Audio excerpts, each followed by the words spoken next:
Question है हमारा 6.022 into 10 to the power 25 particle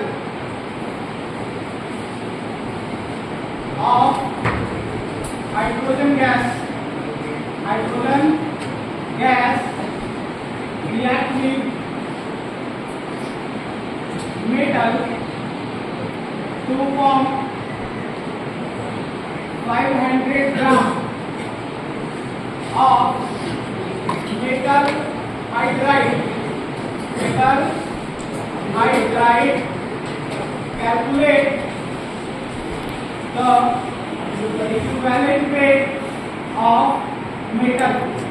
यही क्वेश्चन है हमारा। सबसे पहले इस क्वेश्चन को सॉल्व करने के लिए हमें ये पार्टिकल से गुजरना पड़ेगा, यानी कि डायरेक्टली हमें गिवन दिख रहा है 6.022 into 10 to the power 25 particle. किसके हाइड्रोजन गैस के। क्लियर है?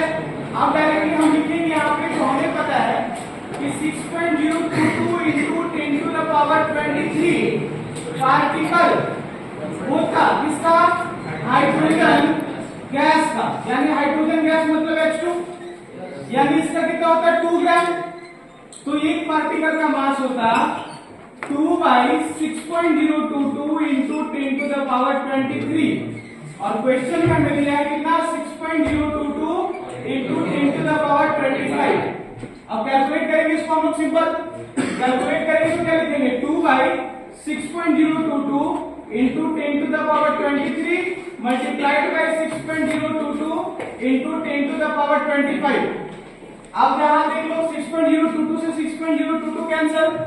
अब ये क्या बचे यहाँ पे, इसको भी कैंसिल करेंगे तो क्या हो जाएगा 10 to the power 2 हो जाएगा, यानी 1 into 10 to the power 2 बोले तो कितना ग्राम, 2 ग्राम। 2 into ये हो गया कितना 200 ग्राम। क्लियर है? अब हमारा वेट ऑफ हाइड्रोजन आ गया 200 ग्राम। अब हम लोग अपना इक्वेशन लिखते हैं, इक्विवेलेंट वेट ऑफ मेटल के लिए फॉर्मूला क्या होता है x/pi मल्टीप्लाइड बाय 1। x की वैल्यू कितनी है? अब यहाँ पे एक बार सिनेरियो पहले से बना लो। मेटल प्लस हाइड्रोजन मिलकर क्या बना रहे हैं? Metal hydride. हाइड्रोजन का मास हमारा 200 ग्राम है और मेटल हाइड्राइड का मास हमारा 500 ग्राम है।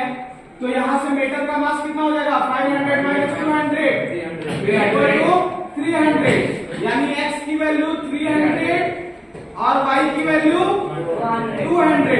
क्लियर है? अब यहाँ पे वैल्यू रखते हैं, ऊपर हमें रखना है x की वैल्यू, और x की वैल्यू कितनी है 300 ग्राम और y की वैल्यू कितनी है 200 ग्राम। ग्राम से ग्राम कैंसिल, मल्टीप्लाइड बाय 1 जैसे वैसे छोड़ दिए। अब 2 जीरो से 2 जीरो कैंसिल, बचा क्या 3/2 इज इक्वल टू 1.5।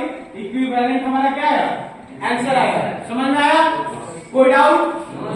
ओके, अब इस टाइप का नेक्स्ट क्वेश्चन कर पाएंगे हम लोग।